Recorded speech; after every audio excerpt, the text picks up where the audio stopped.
Check, check, check, 1, 2, check, check.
Well, you probably never heard that tune before on the harp.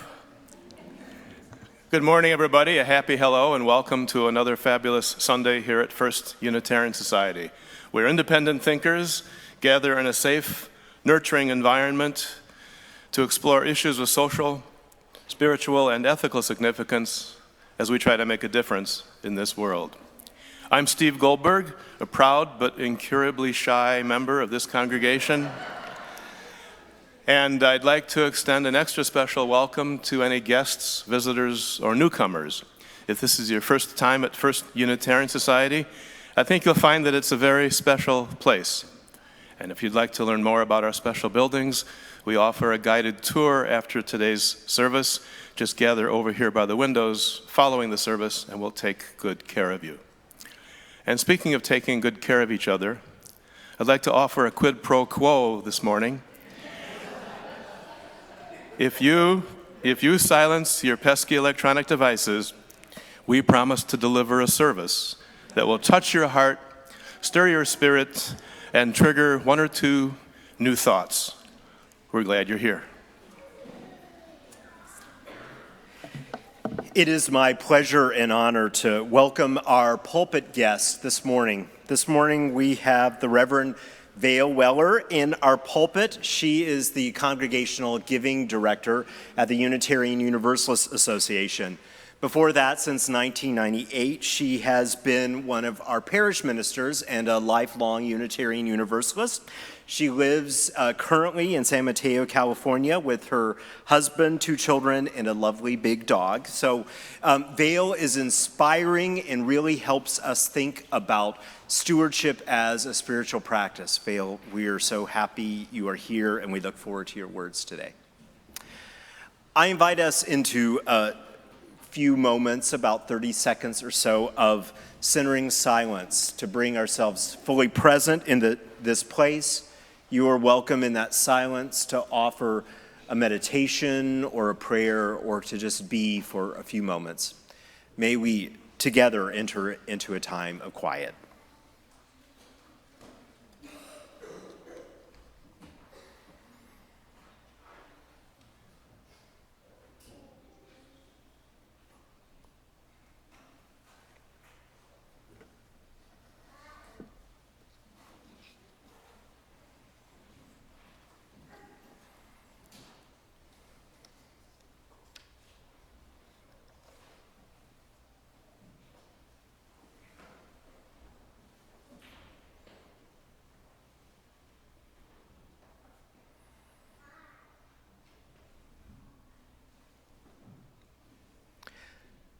May that place of deep centered silence and awareness of our breath lead us into this time of worship.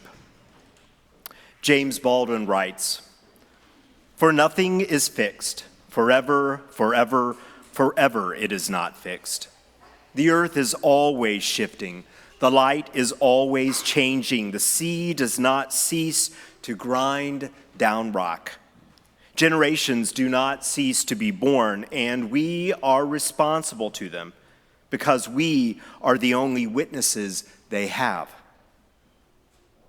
I invite us to rise as we continue with James Baldwin's words.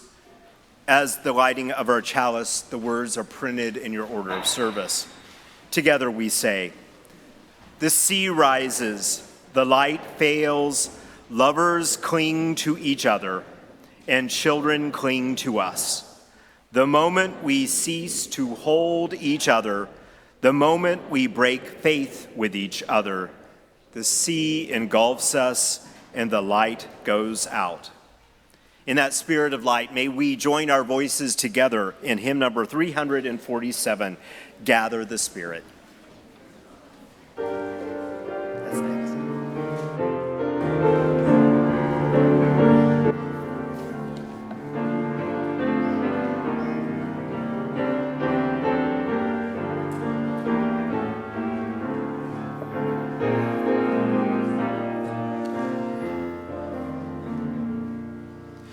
Gather the Spirit, harvest the power. Our separate fires will kindle one flame. Witness the mystery of this hour. Our trials in this light appear all the same. Gather in peace, gather in thanks, gather in sympathy now and then. Gather in hope, compassion, and strength. Gather to celebrate once again. Gather the spirit of heart and mind. Seeds for the sowing are laid in store. Nurtured in love and conscience refined, with body and spirit united once more. Gather in peace, gather in thanks, gather in sympathy now and then. Gather in hope, compassion, and strength. Gather to celebrate once again. Gather the Spirit growing in all, drawn by the moon and fed by the sun. Winter to spring and summer to fall, the chorus of life resounding as one. Gather in peace, gather in thanks, gather in sympathy now and then. Gather in hope, compassion, and strength. Gather to celebrate once again. And while you're still standing, I invite you to turn towards each other and offer a friendly greeting.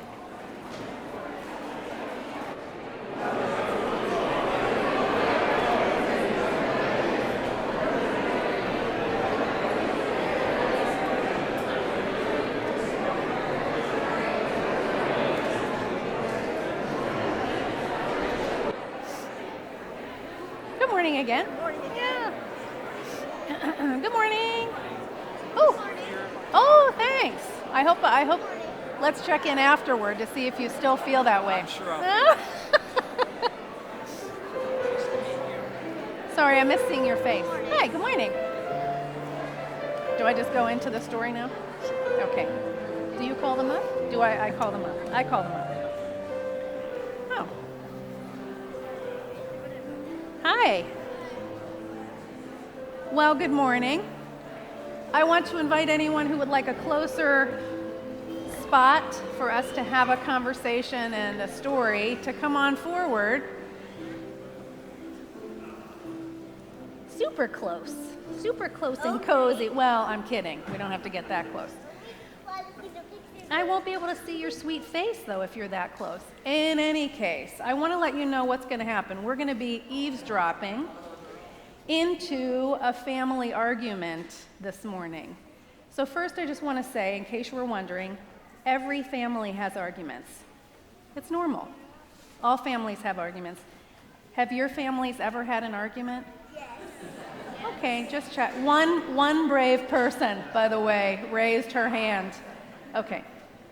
So all families have arguments. We're just eavesdropping into a bit of an argument today that takes place in this story. And the character who's speaking is an 11-year-old girl, and her family calls her Mountain Girl, just so you know.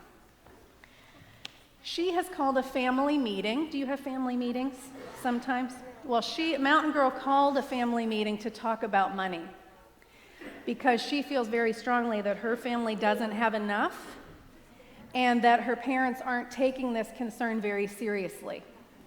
So she calls the meeting, and so we're picking up the conversation at that point. Can you believe that my father is sitting here looking me straight in the eye and saying, "But Mountain Girl, I thought you knew how rich we are." I say, we can't get very far in this discussion if you won't even admit that we're poor. I'll prove it to you right now, he says. Let's make a list of the money we earn in a year. How much is that? I'll write it down. But he says, not so fast.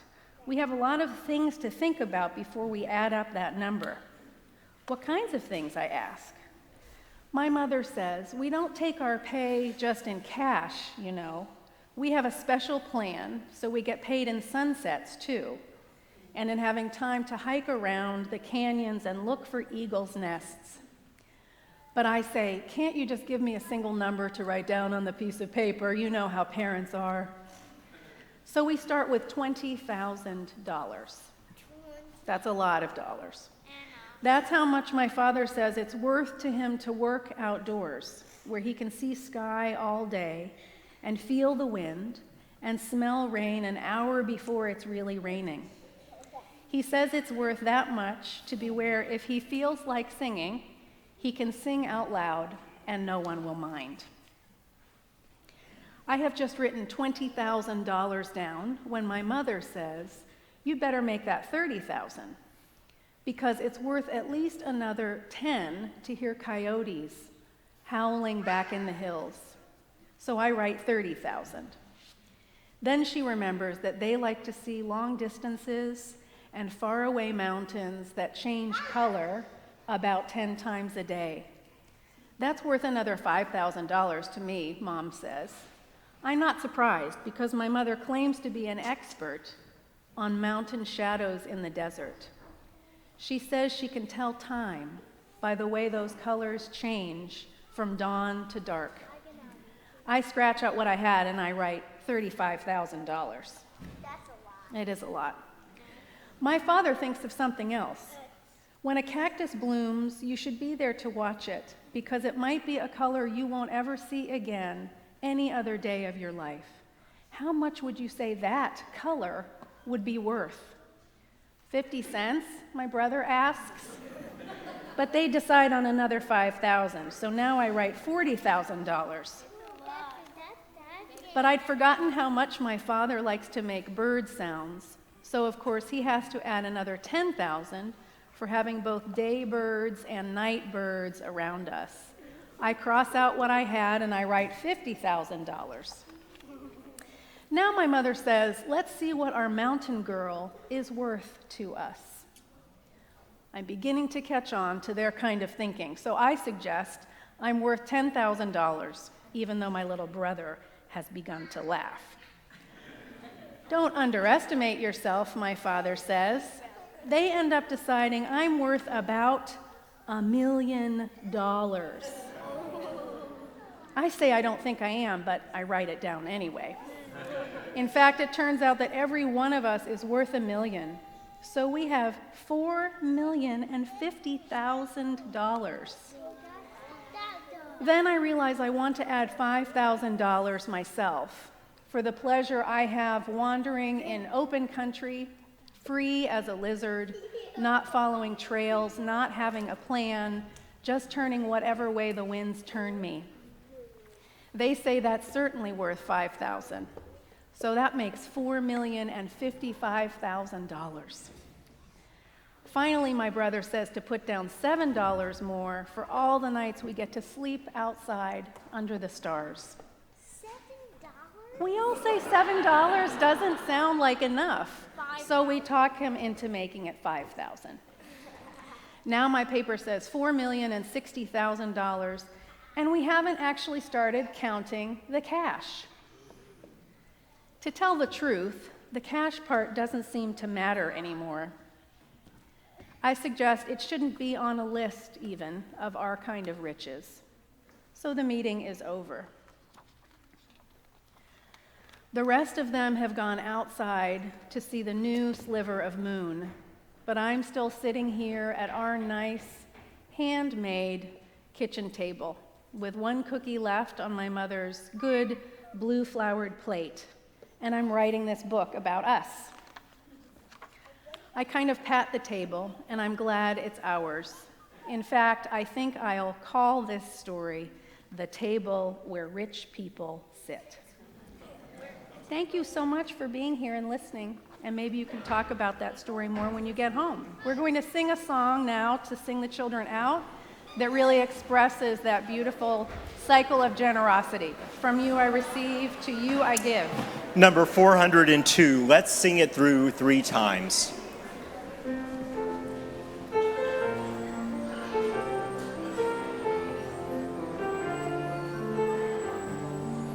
Yes, rise as we do.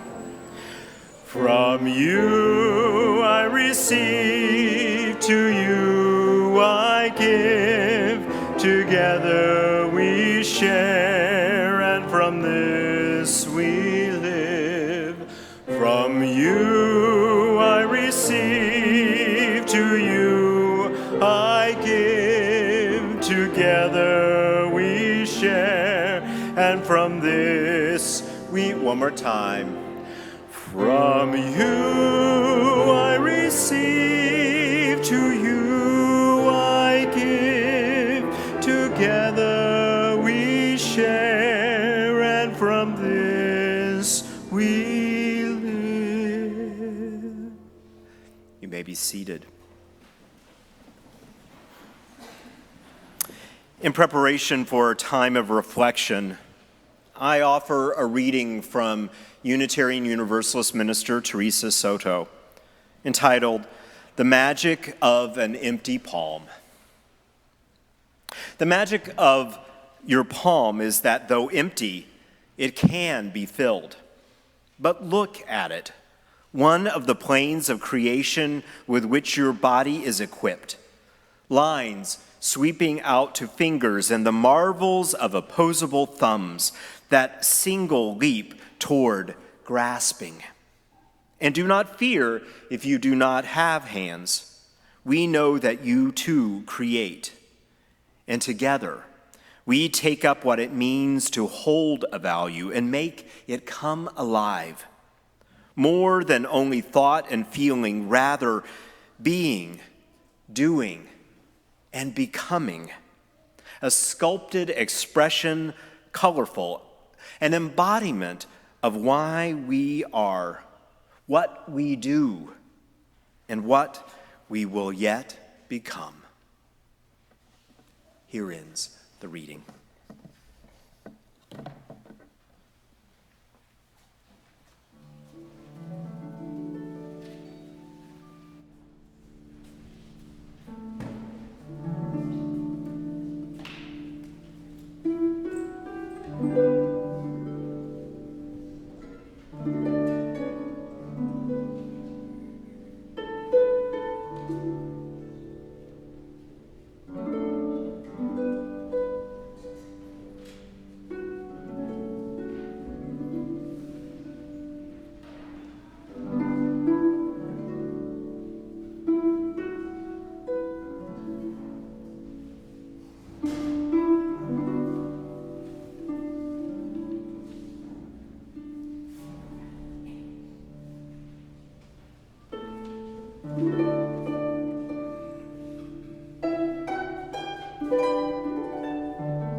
So beautiful, thank you.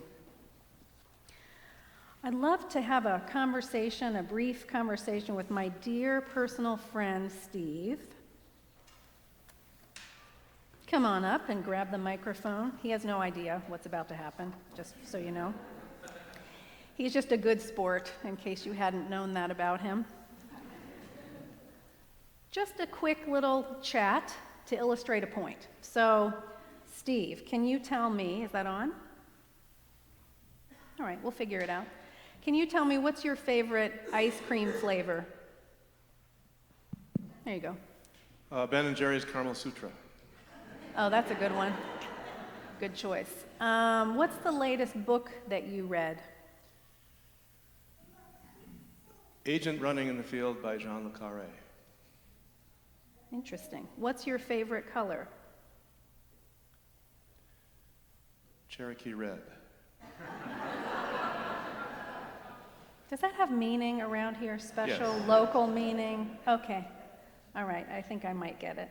And where were you born? Chicago. And how much money do you make? That's all right, you don't have to answer that.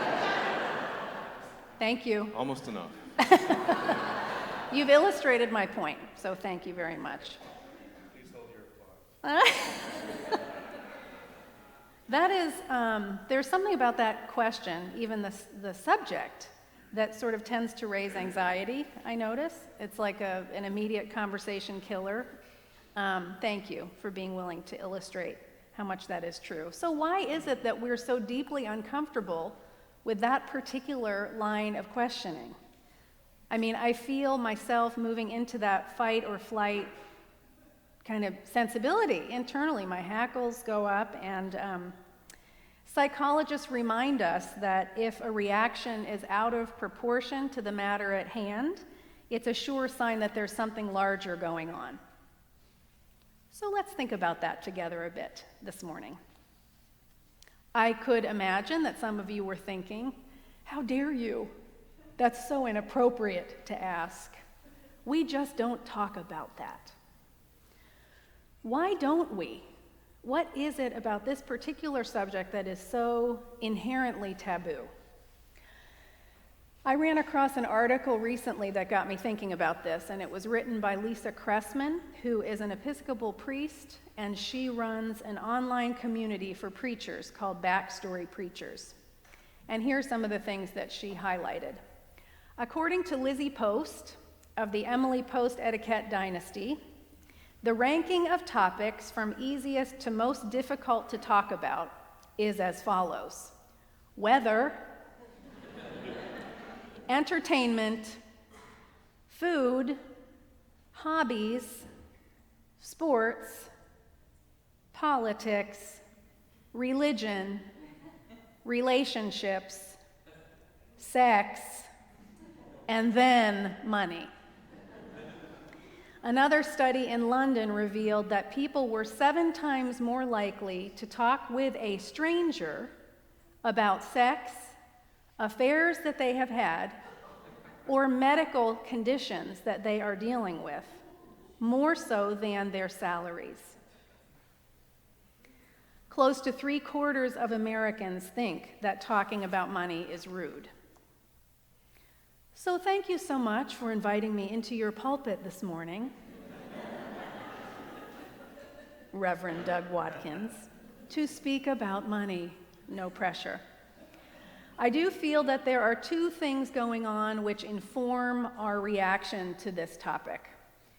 Put in religious terms, there's been a severing of something sacred. And there's also a cultural wound that's in need of healing. Let's begin with the cultural. It's a very middle-class value, and further, a very white, privileged value to not talk about money. So Lisa Cressman, again, helped me to do some digging about this subject, and she reminds me, in England, the wealth of others was easily estimated based on the amount of land one owned and all it required to build up and maintain it. A person's wealth and the status power, and prestige that it implied was self-evident. People who had money didn't need to talk about it. Therefore, the people who talked about money were the ones who didn't have it. And thus, the discussion of money was associated with those in a lower class. To oversimplify hundreds of years of social development, to be classy, meaning to be polite, genteel, respectable, meant not talking about money. And so this social norm was established, in that cultural context at least. Well, you know what happened. The early American colonizers from England brought this cultural value with them. And these values have taken hold in our larger culture and within Unitarian Universalism. However, we all probably know that there are cultural perspectives about money and about giving and about that sacred cycle of generosity that do not emanate from the colonizer's perspective. There have been elaborate rituals throughout time in cultures all across the globe in which gifts are abundantly given and received. Only the best is what is given away. And to hoard results in being cursed.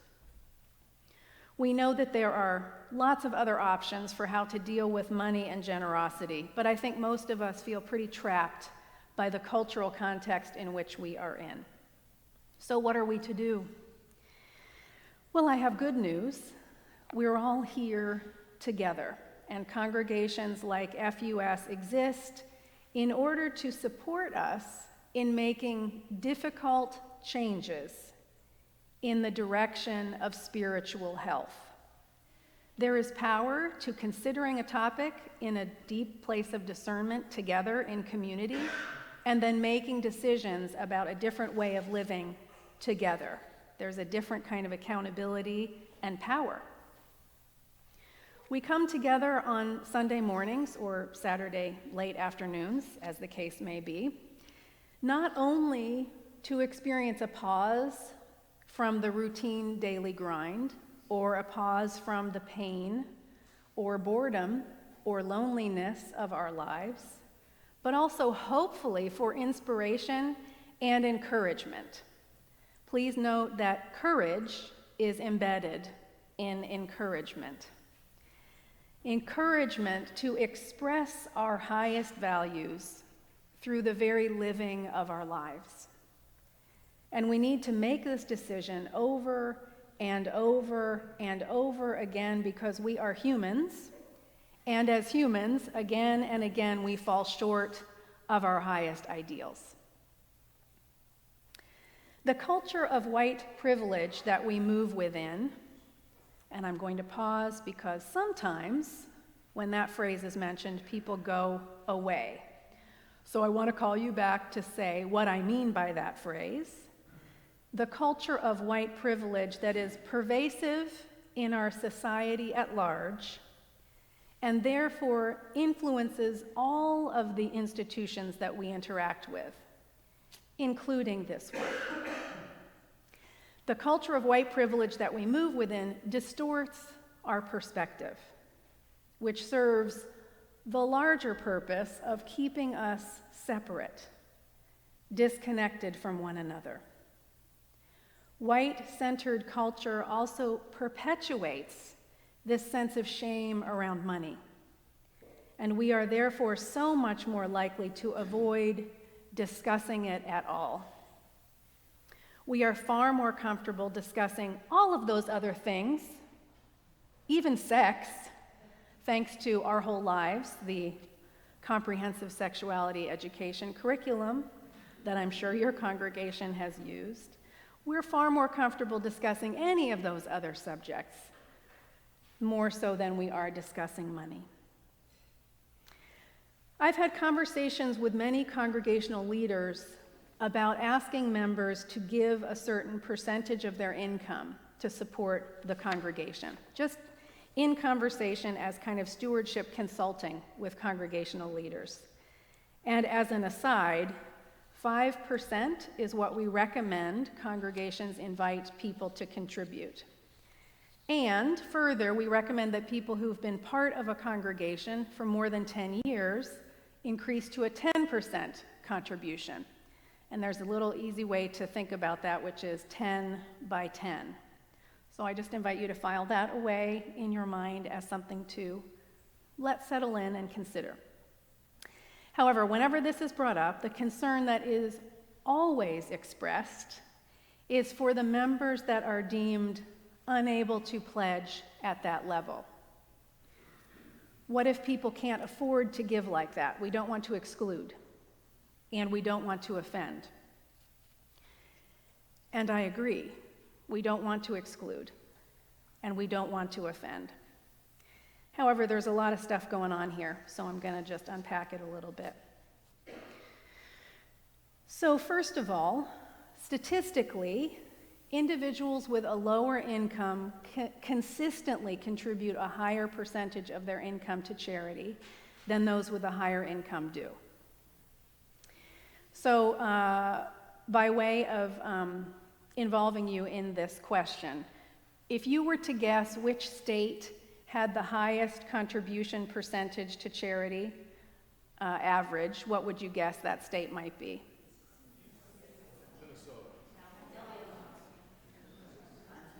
Okay, I'm hearing a lot of good, interesting guesses, and somewhere out there I heard the right one, which was Utah. So the thing with Utah, yes, right. So the thing about Utah is our friends who are Mormon are asked, invited, expected to give 10% of their income to support their beloved religious tradition. From that 10%, if they are moved to contribute to other causes, they do that on top of. So in the state of Utah, the average contribution to charity is 10.6% of income. The next most generous states are Mississippi, Alabama, Tennessee, and South Carolina, where between 6 and 7% of income average is given to charity. Who are we actually protecting when we express concern about asking for a percentage of income as a contribution to our congregations? I worry that we're actually trying subconsciously, and I do believe it is subconscious, to protect people with a higher income. Couple of things. I invite you to do a quick calculation when you get home to figure out what your average contribution is to charity, generally, just so you have that information, just so you know. That's information for you to look at and think about. I feel strongly that we need not be afraid to ask our own dedicated members and friends to give to support their own religious home. This congregation, your congregation, is very worthy of that support. These values, your values, are worthy of support, even sacrifice.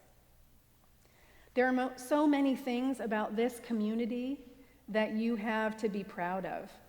And one of the first that always comes up when I speak with folks from your congregation is your beautiful and historic building. The building, which is a beautiful campus that hosts all kinds of engagement in the larger community.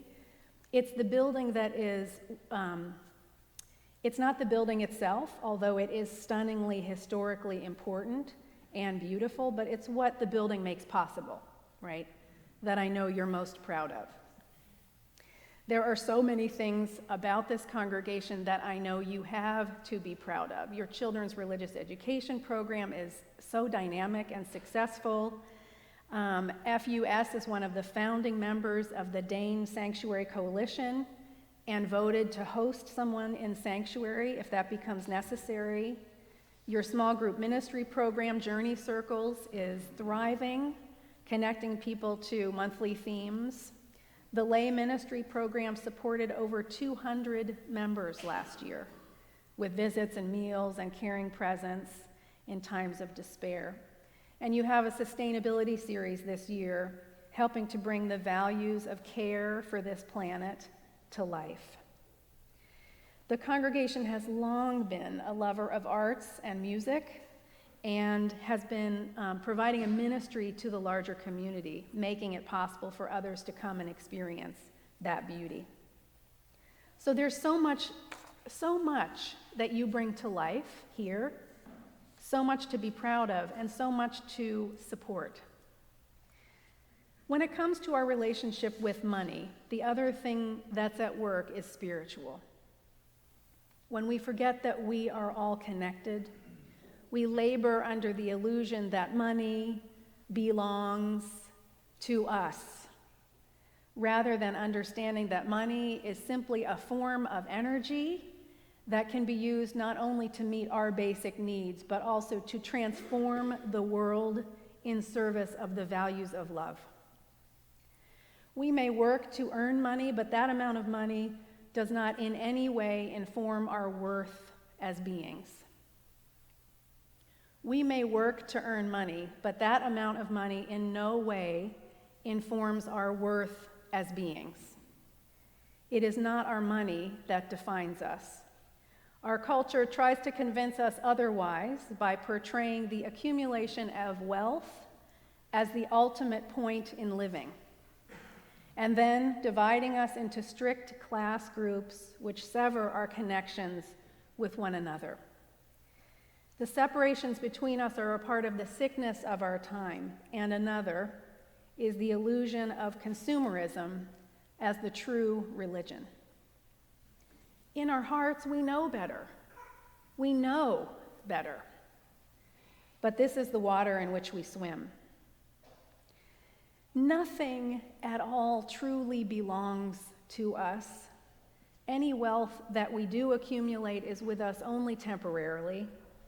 And when we cross the threshold out of this life, we only take with us the love that we have nourished while here. But I have another piece of good news, and that is that there is a way to be reminded that money can work magic. There is a path that leads to re-enchantment, and that is the reprioritization of the common good and our own beloved Unitarian Universalist values in our understanding of giving. I predict that you will look forward to giving generously when you know that it is a way for you to enrich that larger sense of common good, something larger than our own lives, to express interdependence with others, and to strengthen Unitarian Universalism, whose values, may I add, are sorely needed in this time, desperately needed. All of this has the potential to re-enchant your relationship with money. So I have a proposition for you to consider. I want to encourage you to create an IRA. Now, I'm not talking about an IRA that will provide you with retirement funds. That's a different kind of IRA. This is an IRA that's an integrity resource alignment. If you were asked by your best friend or your child or your coworker what your highest values are, really, what would you say? I don't believe that you'd say that your highest value is the accumulation of stuff. I don't believe that you'd say your highest value is to overwork to such a degree that when you come home you are nothing but an empty shell. I don't believe that you'd say your highest value is to earn money so that you can spend it all on yourself or your family, or hide it away so that it never sees the light of day. I don't believe you'd say any of those things. Instead, I'm guessing that if your child or your grandmother or your best friend asked you your highest values, you might talk about your belief in using your gifts to make the world a better place. The inherent worth and dignity of every person. The interconnectedness of all life. Spiritual growth. You might talk about working for justice, equity, and compassion in human relations. You might talk about your belief in freedom for all people. You might lift up love as the most important value. These are Unitarian Universalist values, values that I am guessing are at the very heart of your life. Only you can answer the question of if these values are at the very heart of your giving.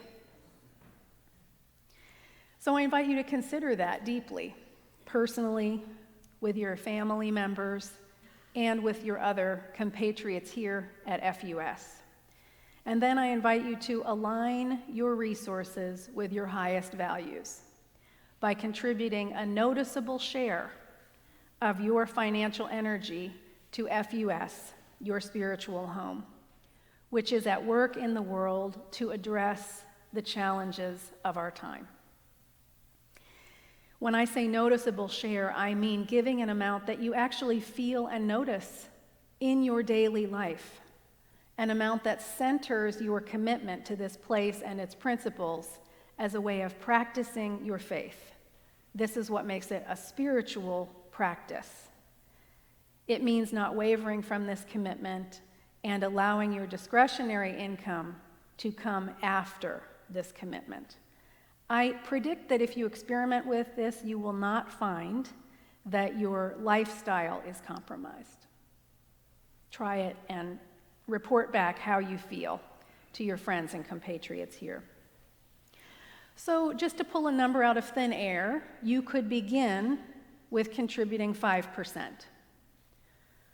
which is half of 10%, which is what our friends who are Mormons contribute, and then some. And I have nothing but respect for people who are in other faiths, following their conscience, but I feel a little bit resentful, I guess, that we don't fund our values to the same degree. I think they are worthy of that support. So this is a lot of heavy stuff that I get to fly in from away to say to you and then fly home again. So I just want to say, if there's anything that you do take away from this, let it be this next little exercise that I'm going to ask you to participate in. So simply just take your hands, just do what I do, and you can trust me that it won't be painful. Just take your hands and outstretch them if you would, and then squeeze them as hard as you physically can until you feel it. And then release. Let's just try it again.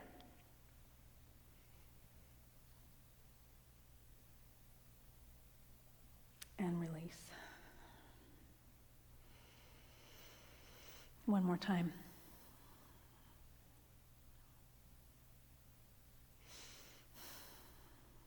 And release. Just notice the difference in how it feels in your body, but also in your spirit. Erwin Raphael McManus writes that generosity is about being free.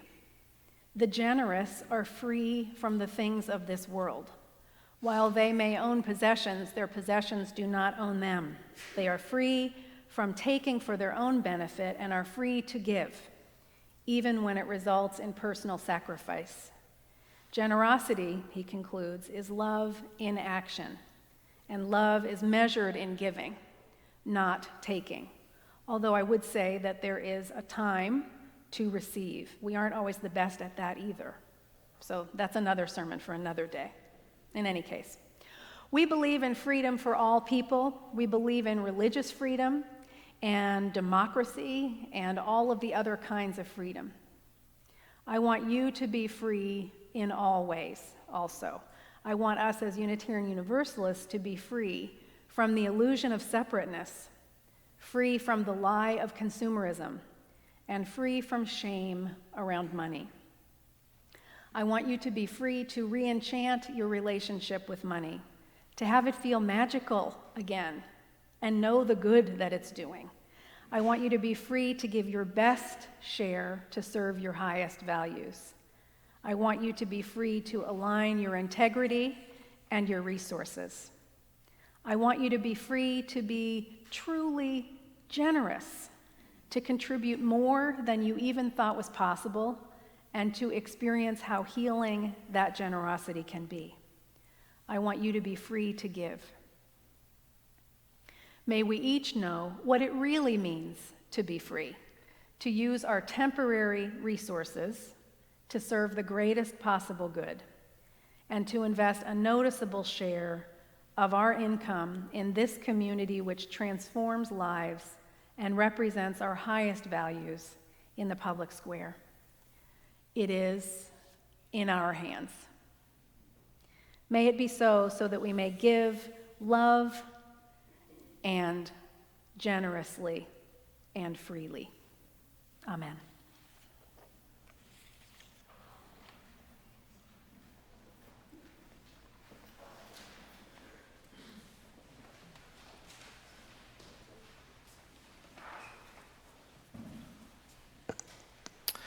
Thank you, Vail, for that really inspiring and meaningful message. And it is appropriate that we move into the time of the giving and receiving of the offering, which is a weekly invitation to that re-enchantment of the deep alignment between the resources that we have and our integrity.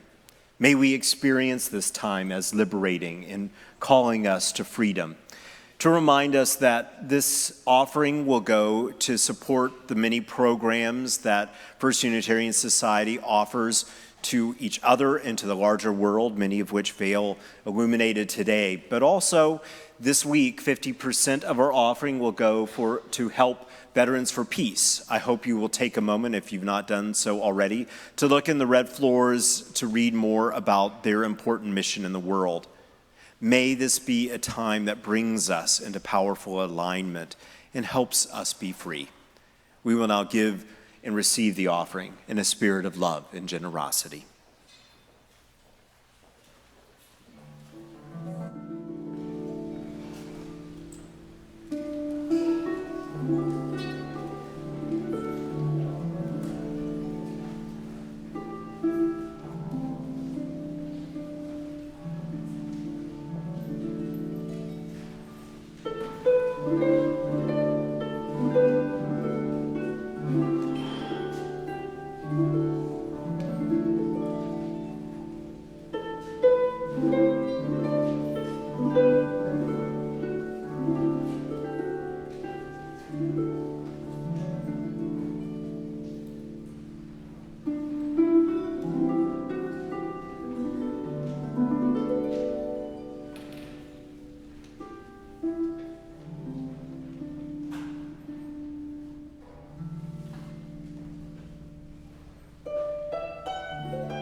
And so today we've been generous with our donations, we've been generous with our music, and now we get to talk about being generous with our volunteer time as we salute, embrace, and thank those who volunteer to make this service run smoothly. Starting with Tim Conroy, his maiden voyage running the sound system. I think you did a great job today, Tim. Thank you very much.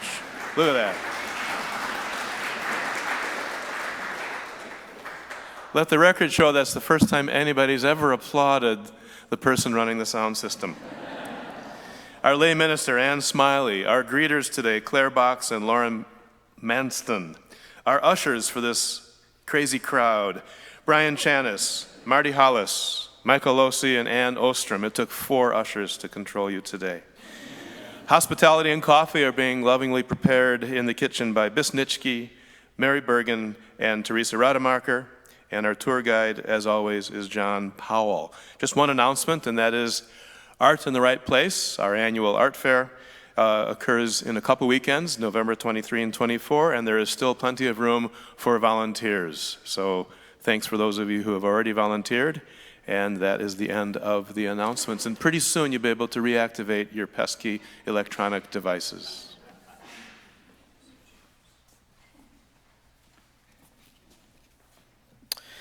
Before we move on into our day, may we take a moment together in community to reflect. One of the greatest gifts is that days and weeks into years, we come together week after week, and we bring all that is true in our lives, and we offer it here. So for a moment, reflectively, may we let our breath bring us into a place of awareness and mindfulness of this here and now. And from that grounded space, may we take just a moment to think about the week, to reflect in our own lives, in the lives of those that we know and love, and in the larger world, what is true. May we be aware of the moments of joy, celebration, wonder in your life, in those that you love, the larger life, in what we do not yet know, for just a moment to hold it and honor it and let its pulse and joy live in you.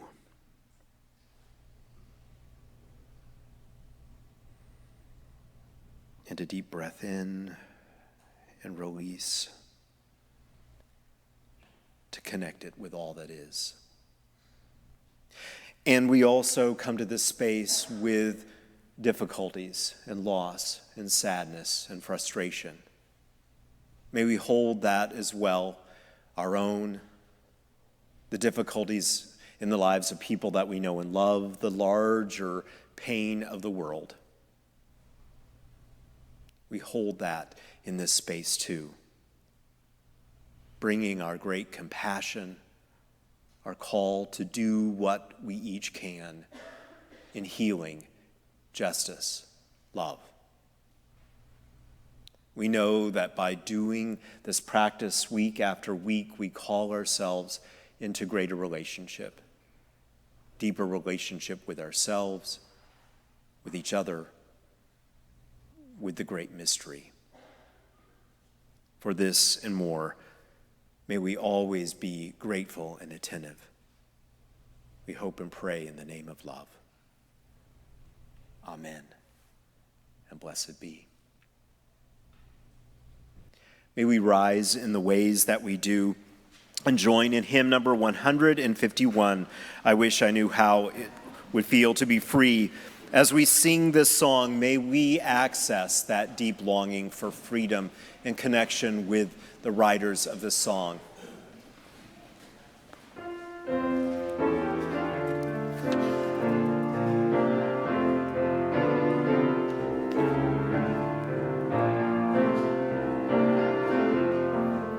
I wish I knew how it would feel to be free.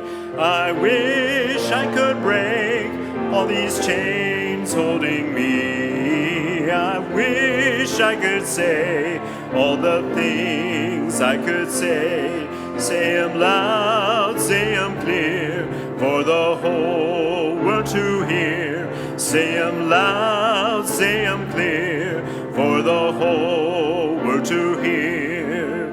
I wish I could share all the love in my heart. Remove all the bars that still keep us apart. I wish I could know what it means to be me.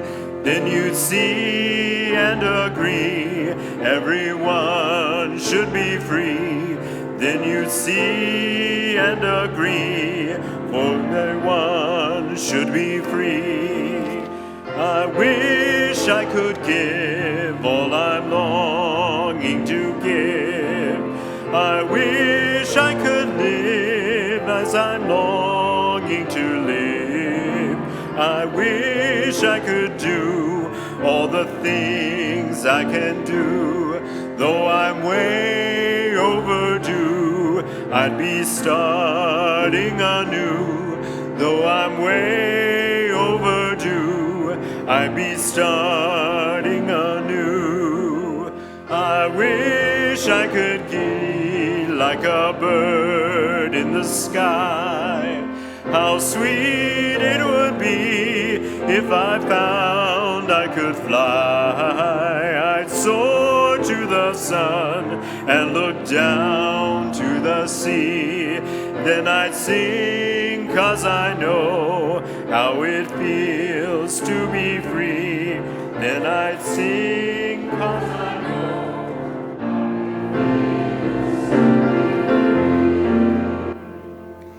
As the chalice is extinguished and we move out into the rest of our day, as you go, may you feel the embrace of this community, the calling of the Spirit, and the purpose of your living.